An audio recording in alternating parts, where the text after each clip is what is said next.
All right, when it comes to logarithms, you're really only going to be as successful in logarithms as you are with powers. If you know your powers, then you're going to be great with logs. If powers are a little bit of a struggle for you, then you want to maybe beef those up a little bit before we go on to logs. So what we're going to do is review the powers you have to know so that you can do the logarithms with them, okay? So what I like to do is group powers according to family. So I'll do something like this: 2 to the second, 2 to the third, 2 to the fourth, 2 to the fifth, 2 to the sixth. I call this the power 2 family. Okay, those are some of the members of the family. You'll need to have those committed to memory. Okay, you won't get to use the little scientific calculator this time either, like no calculator of any kind. So you'll need to know these. So 2 to the second is 4, 2 to the third, 8. Okay, not 6. Some people are like, 6. I mean, wait. Then they have to think about it. No, it's 2 times 2 times 2. How do you make the jump to 2 to the fourth? Okay, multiply it by 2 again. You already know what 2 cubed is, so multiply it by 2 again, and you'll get 16. 2 to the fifth, multiply by 2 again, you get 32. Multiply by 2 again, you'll get 64. So those are the ones you'll need to have committed to memory. All right, now you're thinking, oh, it's okay, I got those. Then we get to the other members of the family of the power 2, the distant relatives. Oops. All right, so then you've got 2. What's 2 to the negative 2? And what's 2 to the negative 3? And what's 2 to the negative 4? And what's 2 to the negative 5? Okay. No, it doesn't have anything to do with square roots, and it doesn't have anything to do with negative numbers.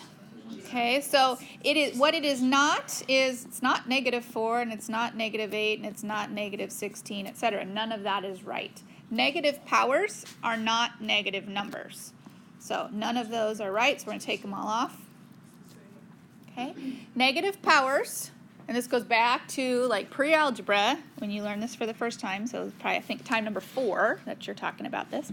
Negative powers are actually reciprocal numbers, which means fractions.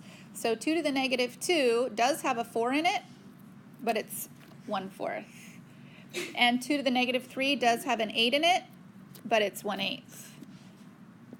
And 16, 1/16. It is very tempting, and it just is kind of lazy to think that it's going to be a negative number. You just gotta get that into your head, that a negative power does not produce a negative number. Okay, then the other family group of powers are the fractions. So 2 to the half, 2 to the third, 2 to the fourth, 2 to the fifth, 2 to the sixth. And what those mean as a result. So you've gone from whole numbers to fractions, and now what do the fractions mean? So yeah, that's, Jake, what you were thinking of. 2 to the half is the square root of 2. 2 to the third is the cube root of 2. 2 to the fourth is the fourth root of 2, fifth root, etc. Now most of these numbers, none of these numbers, have good, nice values. They all are decimal values. So we don't want the decimal. We want to avoid the decimal. We want to write it as its square root instead of writing it as its decimal. The only time you'd write it as you'd keep going is if the number actually simplified. So like if you had square root 4, well, that simplifies, but not square root 2 or cube root or fourth root. Those are just the 2s. You got to know the 3s, the 4s, the 5s, and the 10s by memory. If you know these, logarithms are going to be easy. If you don't know these, then logarithms are going to be a little harder. So what I would say is you have this piece of notepaper out on your desk while you're doing logs.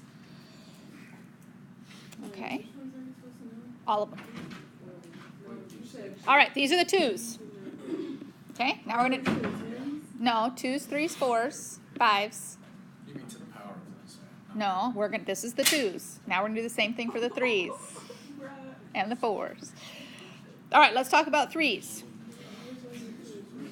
All right, so for the 3's, you need to know 3 squared, 3 cubed, 3, 4. That's as far as you need to go. Okay, so it's shorter. It's not as many.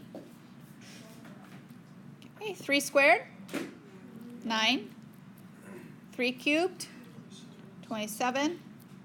3 to the 4th. Okay, well, if you can't remember what 3 to the 4th is, you can try this trick up here. 3 to the 4th is 2 3 to the seconds. Okay, that's 2 split up like that. So if you know what 3 to the second is, then you should be able to know what 3 to the, so 9 times 9? 81. Okay, so if you know those 3. Then I'll expect you to know 3 to the negative 2, 3 to the negative 3, 3 to the negative 4. So those are going to be your fractions. Your 1/9. Oh, you know what? What's 3 to the negative 1? We've got 3 to the negative 2, negative 3, negative 4. What's 3 to the negative 1? If we were going to add that to the list here, what's 3 to the negative 1? Well, what's 3 to the positive 1? 3. So what's 3 to the negative 1? 1 over 3, right?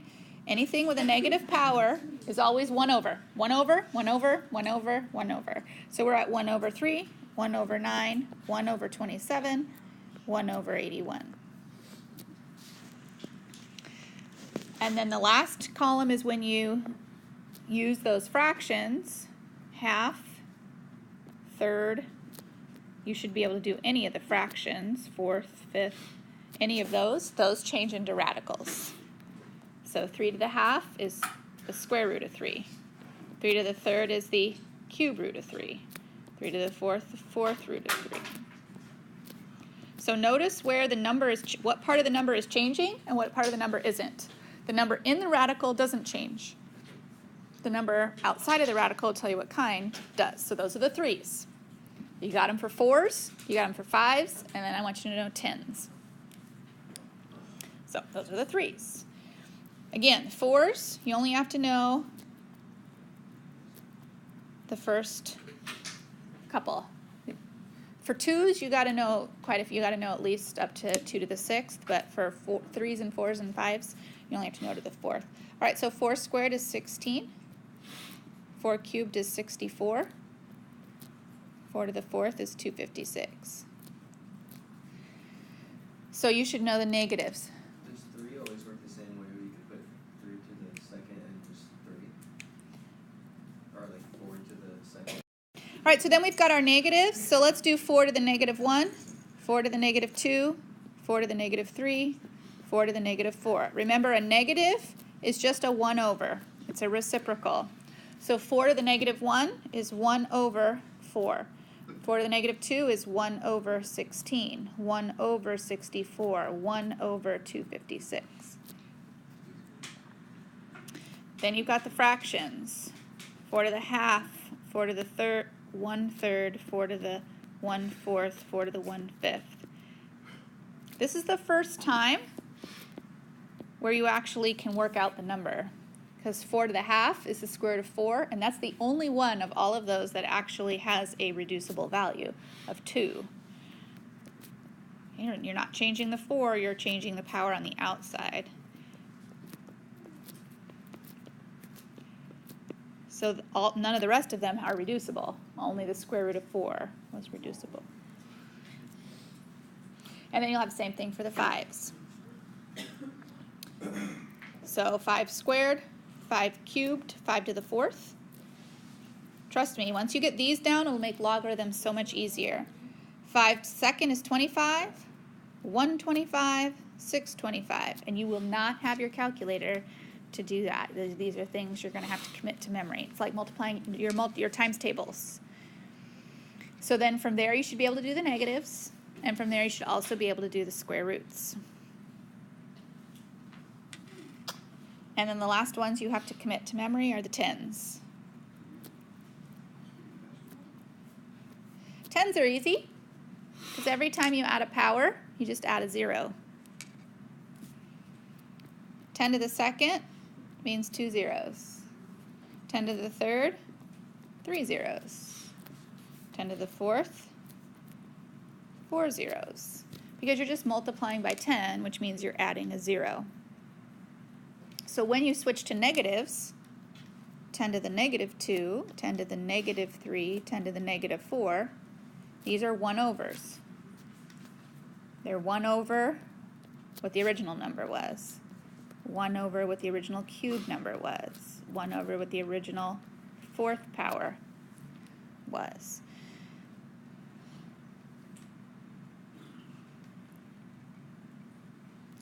And then the fractions will mean the square root. So if you have 10 to the half, that means square root 10. 10 to the third, cube root 10.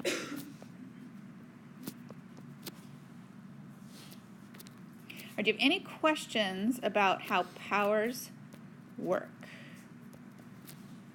So I didn't do the 5s. You can do those. So you're going to want that list of powers kind of handy. All right, now let's get to logarithms. Back at your list, the number 8 is somewhere on that list. Okay, can you find it? What was it? 2 to the third. All right. All right, every logarithm has what's called a base, and we write it as a little b right there. In addition to the little base, the logarithm should have that same number, like in parentheses, or okay, those numbers should match. If they don't match, you need to make them match. You need to change your problem somehow. And then above that b is always a power. So if your problem doesn't look like that, if it doesn't have a little b with a matching big B with a power on the top, then you have to change something about your problem to make it match like that. If you can make it look like this, the answer is always P. Because what happens is the log with the base and the power in the parentheses cancel each other out, and the only thing left is P. And that is how logs work. Okay? Logs work to cancel out and leave you with a power. Okay, logs work that way, but it has to be that way. It has to be little b, matching b, and then a power. All right, so here's how a problem would work. Now we can actually do some real examples. So you might have log base 2 parentheses 8. The issue with that is that the little base doesn't match the number 8. And you don't have a power. But 8 should ring a bell.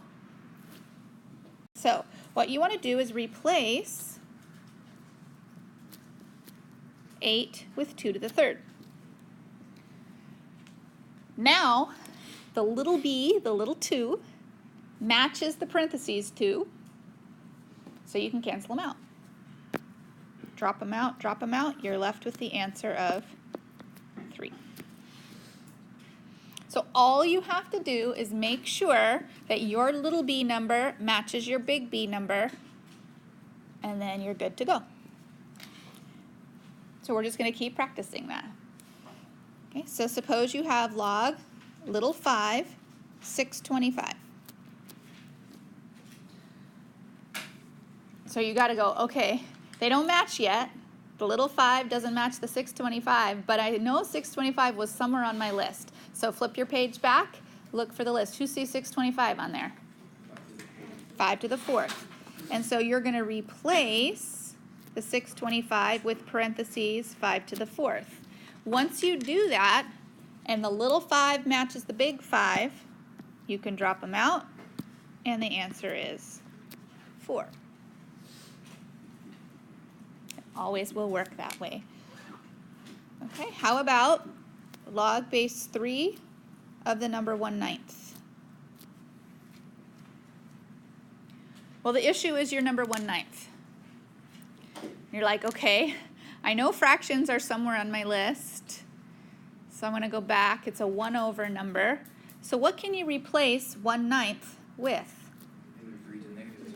Okay, I got to replace it with a 3 and a power -2. That's okay, you're replacing the 1/9. You're not replacing the log or the base 3, but you're replacing the 1/9 with 3 to the power 2. Once you do that, cancel, cancel, And the answer is -2. Your homework tonight is like 35 problems, all like this. Okay? Just keep practice, practice, practice, practice all together. All right, let's try it again. Okay? How about log base 9 of 3? We just did log base 3 of 1/9. Now let's do log base 9 of 3. Okay, this is a little harder because I have to make it match what number? I have to make it match 9. Okay, I have to make it match 9. So my job, whoops, is to put something in the parentheses that has a 9. That would be the same as 3. What's equal to 3 but uses 9? Let's start with square root. Okay? All I'm doing is replacing the inside. Those two things are equal. 3 and square root 9 are the same. Then I replace that, and then Brandon, you were on the right track. The square root gets replaced with the half. I have to get it into that format. Log base little b, big B power. Okay, it's got to be little b, big B power. It's got to be in that format so that you can cancel out and you're left with the answer of half.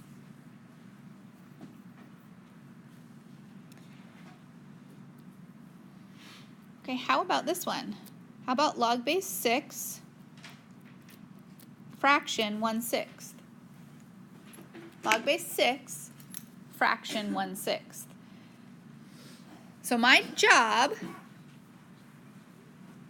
okay, my goal is to replace and get 6 in the middle of the parentheses. So I need to put a power on there that would make that work. What power is associated with 1/6? It's a 1/, so automatically it's got to be a negative number. Okay, negatives are the only thing that make 1/. Negative how much? -1. And then you can cancel, and you're left with -1. It's all about replacing the parentheses with a whole number and a power. Okay, a whole number and a power.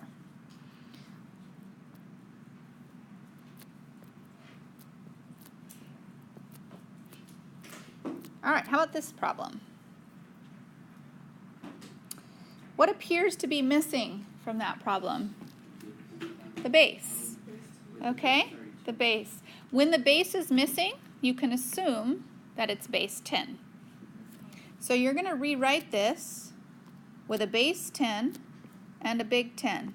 But you need a power that goes with the same number of zeros that we've got in that problem. So how many zeros are there? 5. So I need to have power 5. Then you can simplify, and you're left with the answer of 5.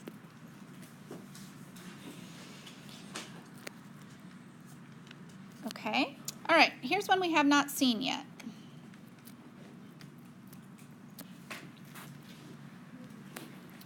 Okay, that problem, ln. You guys remember what that stands for? It does stand for natural log. All right, so that is the symbol for a natural log.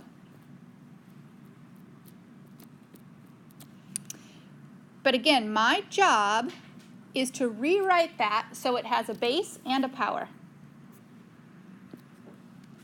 I need to rewrite this so it has both a base and a power. Well, a natural log automatically has the little base e. We don't write it, but it's there. Just like on a square root, we don't usually write a 2, but it's there.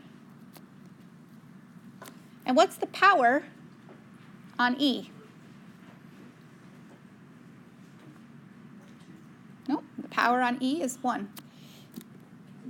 Okay, just to the first power. So your job is to put the things that aren't there. They're implied. Okay, they're implied to be there, but they're not physically there. So your job is to put them there so that you can cancel and cancel, and the answer is 1. And so if you have ln e to the fourth, you got to put what's not there and put it there. So what's not there is the little e, and what is there is the big E. And so if I've got now, if I put them there and have the little e along with the big E, then I can cancel and simplify, and I'm left with 4 as my answer. If I have ln 1 over e, my job is to put the base there and to put the power there. So my job, got big E, my job is to put the base there, and what's the power that would make that the fraction? -1. Okay, that's the power that would make it the fraction. So then I can simplify, and I'll have -1 as my answer. Here's one we haven't seen yet.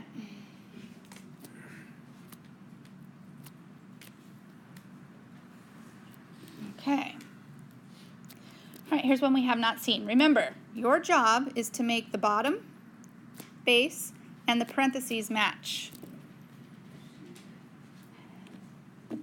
And then I need to put a power on there that's going to guarantee me the same number. And Hayden's already kind of onto it here. There's only one power that you could use that would turn a 5 into a 1. And that's 0. I can turn a 5 into a 5. I can turn a 5 into 25. I can turn 5 into 625. But the only way for me to turn it into 1 would be 0. Then I simplify, and I'm left with 0. What about this one?